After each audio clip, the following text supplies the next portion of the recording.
Hello, everyone. It is Thursday, and that's March 17th. We are 9 days away from the event in Addison, north of Dallas, Texas.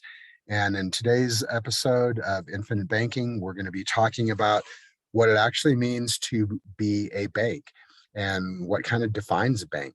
So let's jump right into it. So, the first thing we're going to talk about is down at your local bank.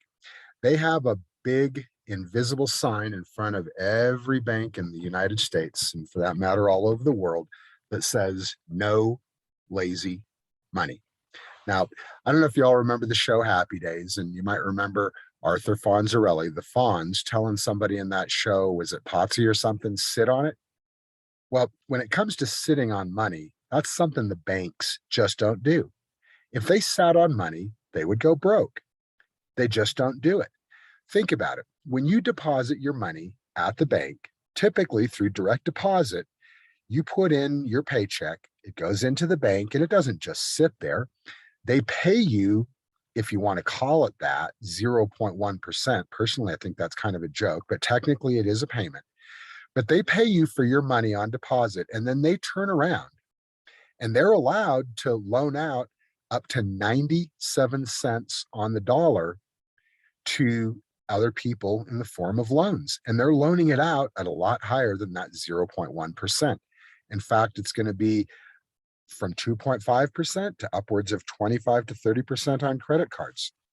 Now, the next thing that the banks do is, since they're not going to sit on their money, they're going to be able to go out and get loans.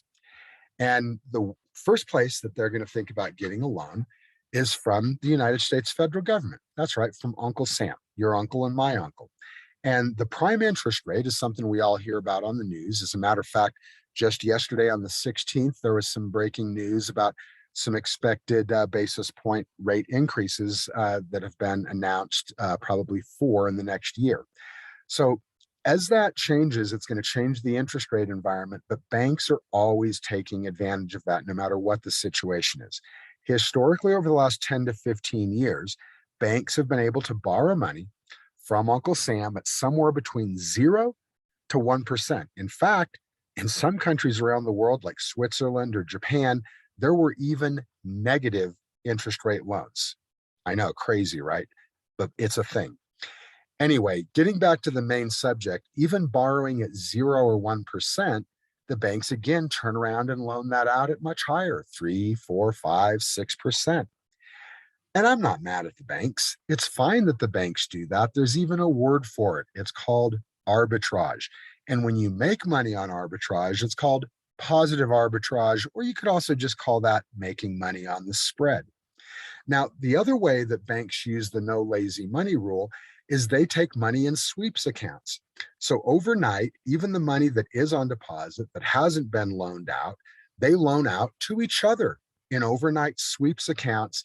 And your money, you may not realize this, but your money on deposit in the middle of the night is an international jet setter traveling all over the world to who knows where, from Seoul, Korea to Tokyo, Japan to Berlin to anywhere in between.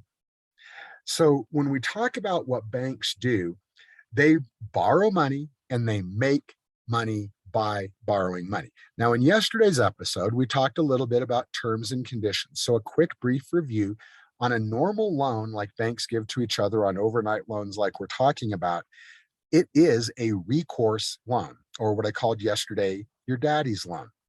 But what banks really like to do is they like to take money and loans out of their cash value life insurance contracts. That's right. Banks own cash value life insurance. It sounds a little crazy, but it's a matter of public record. A lot of the larger banks have upwards of 20 to 25% of their balance sheet in cash value life insurance. So the type that they have allows them to take non-recourse loans, or what I called in yesterday's video, not your daddy's loan. Because in a typical loan, you could be turned down. You are subject to credit checks. Your credit can go down if you don't make payments on time. And if it gets bad enough, it could be written off entirely and become a taxable event. But with a non-recourse loan, none of that applies. So obviously, the banks prefer to take those non-recourse loans rather than taking recourse loans. So why wouldn't we? So sometimes people ask me, Chris, does it really make sense to borrow money to get out of debt, to take on more debt to get out of debt? And the answer is a resounding, obviously, but only if you want to be like a bank. So come back tomorrow, tune in again, and we're going to take the next step in our journey here. This has been the fourth episode in our 10-part series. And now we're really ready to start putting everything together and figuring out how you, as an individual or household or business, can set up, fund, and run your own personal bank for yourself. So, this is Coach Chris signing off for today. Have a great, blessed rest of your Thursday, and we'll talk to you all soon. This is Coach Chris signing off.